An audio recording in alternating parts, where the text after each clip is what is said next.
ये वही शेख फुरकान है जिनकी तमाम प्रॉपर्टी और बिजनेस गवर्नमेंट ने ब्लैक मनी करार देके जब्त कर ली है। आई एम सॉरी मिस्टर फाइज, मैं आपको ये जॉब ऑफर नहीं कर सकता। मैं माजरत खा हूँ। लेकिन आप मुझे एक चांस दीजिए प्लीज़, मैं आपको अपने आप को प्रूव कर दूँगा। मैंने कहा ना मैं माजरत खा हूँ। हमारी कंपनी अपने एम्प्लॉयज़ की शफाफियत पे यकीन रखती है। मुझे उम्मीद है आप समझ गए होंगे।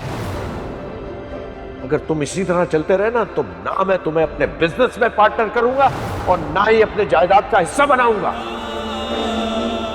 कुछ तो शर्म करो, अपने भाई की तरफ देखो। रायान भी तो है, क्या जबरदस्त बिजनेस संभाला है उसने। और खयानत है क्या सुन रही हैं आप? अपने लाडले की जबान, ये हमें चोर उचक्का समझता है, करप्ट है हम लोग। शर्म करो मियां, इन ख्यालात के साथ तुम इस दुनिया में जिंदगी नहीं गुजार सकते। दुनिया को दुनिया के हवाले से जवाब देना पड़ता है। तुम जॉब करने के लिए पैदा नहीं हुए हो, नौकरियां करना तुम्हारा गोल नहीं है। तुम शेख फुरकान के बेटे हो और उनका business संभालोगे। But I'm not interested.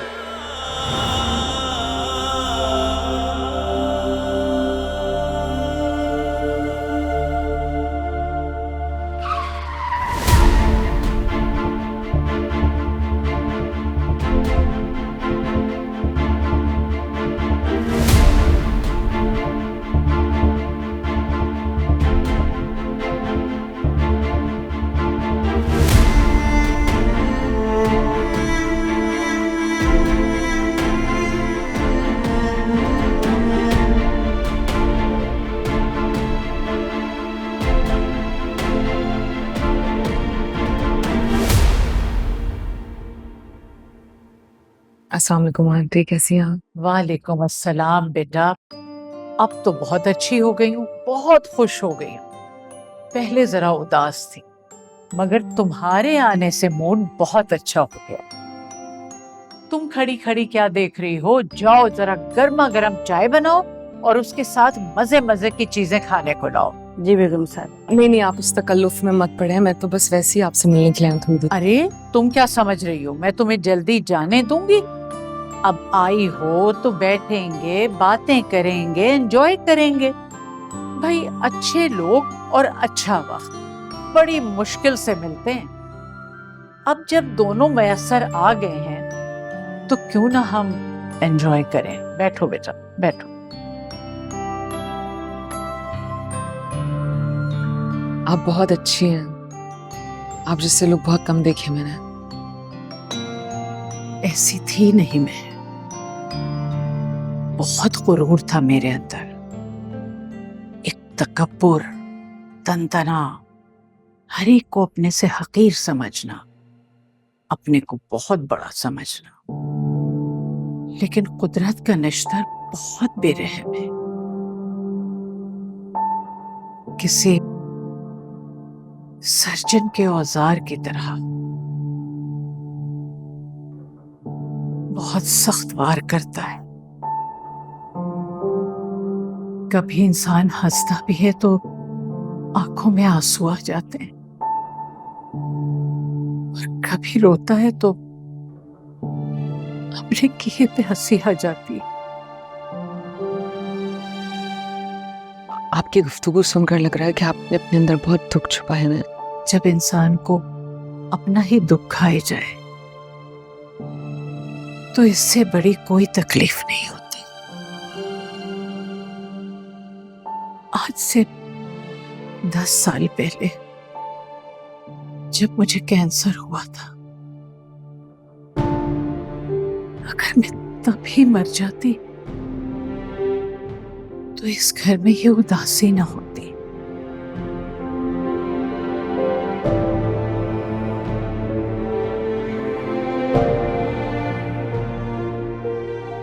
मैंने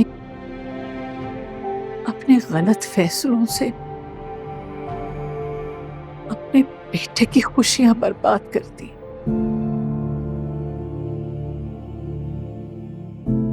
अरे माँ, फिर वही मायूसी और उदासी वाली बात है। अस्सलाम वालेकुम सर। वालेकुम अस्सलाम। माँ ने आपको बुला ही लिया। अब जब आपने हरीम को बुला ही लिया है तो क्यों उदासी की बातें कर रही हैं? अच्छी अच्छी बातें करें ना। यही मेरी जिंदगी का सबसे बड़ा सच है बेटा। अगर मैं जिंदा ना रहती तो शायद तुम सिले हुमा के साथ भी खुश रह लेते। माँ, आइंदा मैं आपके मुंह से ये बात ना सुनूं। आप ही मेरी जिंदगी का सबसे बड़ा सुकून है। नहीं बेटा, मैं तुम्हारी जिंदगी का दुख हूं,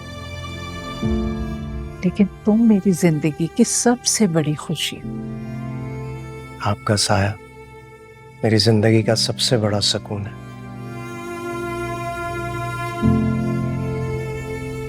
लीजिए, हमारी बातों ने हरीम को भी उदास कर दिया। आंसू आ गए इनकी आंखों में। अच्छी मेजबानी की है आपने।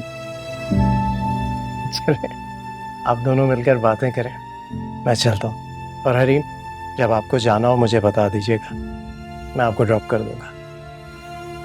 जी सर। ओके माँ।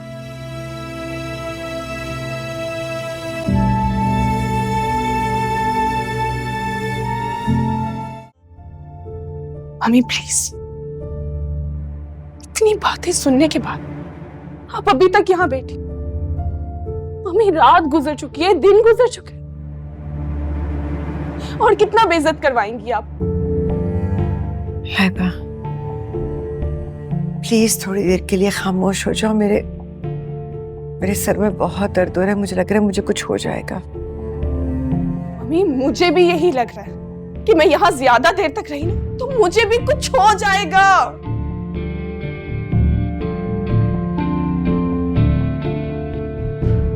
इधर आओ।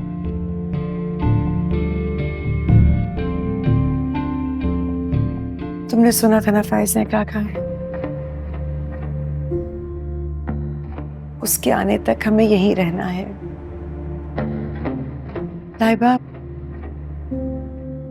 दुनिया बहुत जालिम है। तुम्हें क्या लगता है हम यहां से निकलेंगे तो लोग हार फूलों से हमारा इस्तकबाल करेंगे? वो भी ताने तशने ही देंगे। हम कहां जाएंगे? उससे बेहतर नहीं है कि हम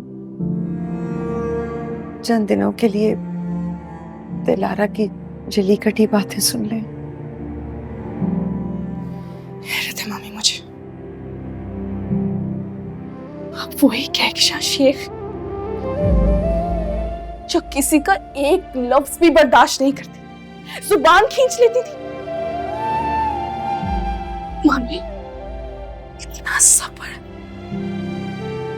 कहां से आ गया आपके अंदर? किस तरह से आप ये सब कुछ बर्दाश्त कर रही है? वक्त बहुत कुछ सिखा देता है। तुम भी सीख जाओगी। नहीं मम्मी,